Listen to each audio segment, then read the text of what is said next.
Dale Pollock is standing by. Let's find out what we should watch or what we shouldn't watch. Yeah, he tells it like it is. There's Dale now. Good morning, Dale. Thanks for being with us today.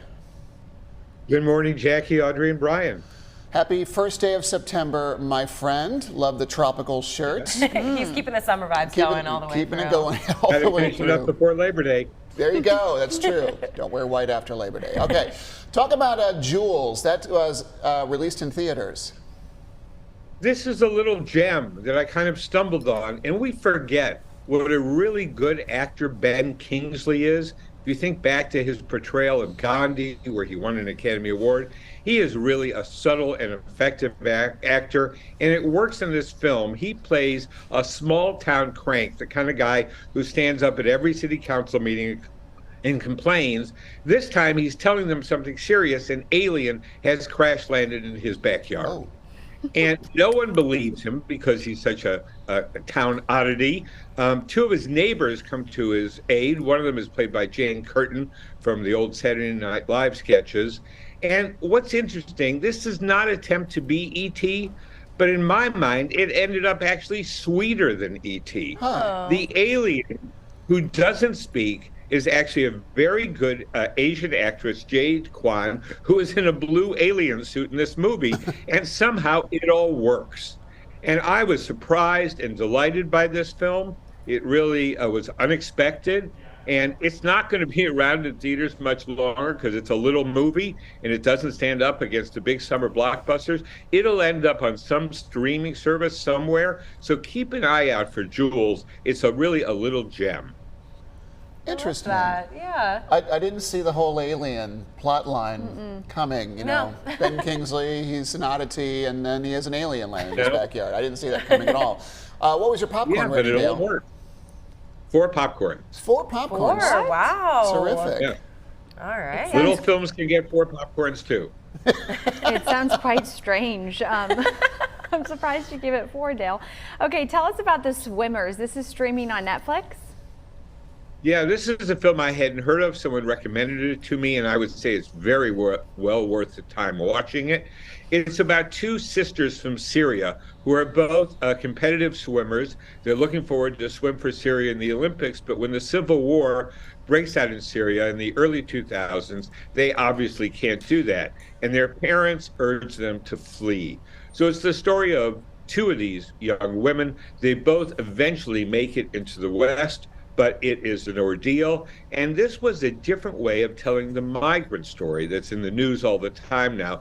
We see all the horrible steps these young women go through to get to safety, and you really feel for them.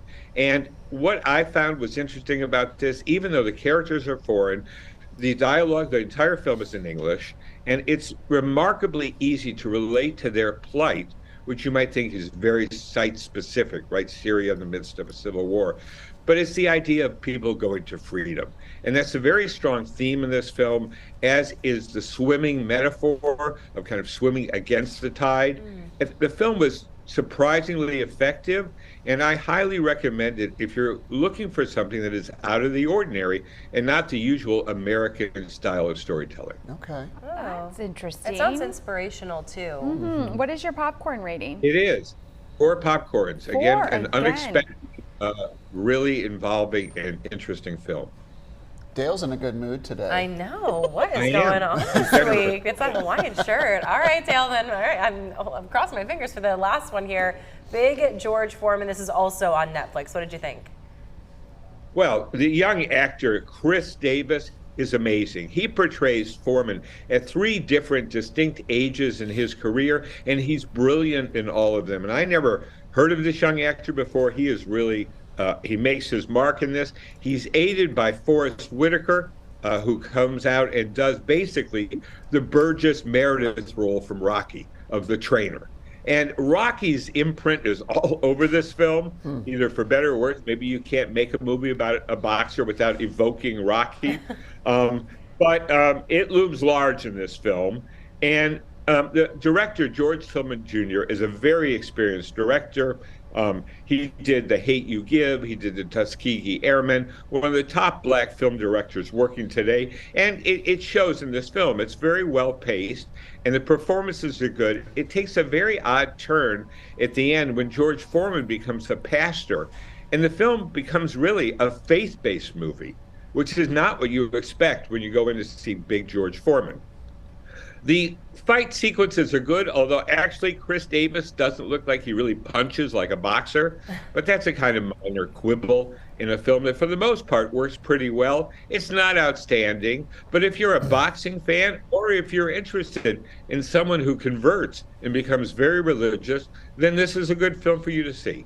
So it sounds like this is not just about George Foreman, the boxer, because seeing some old footage of him, he didn't really have much personality at all. And then, I mean, he really just was very quiet, very, very reserved in that role. And then later in life is when he became this big personality. I didn't realize he was a pastor later in life, too. Yeah. I just remembered him as a big, George Foreman grill pitchman for, Yeah, for a couple right. of days. Exactly.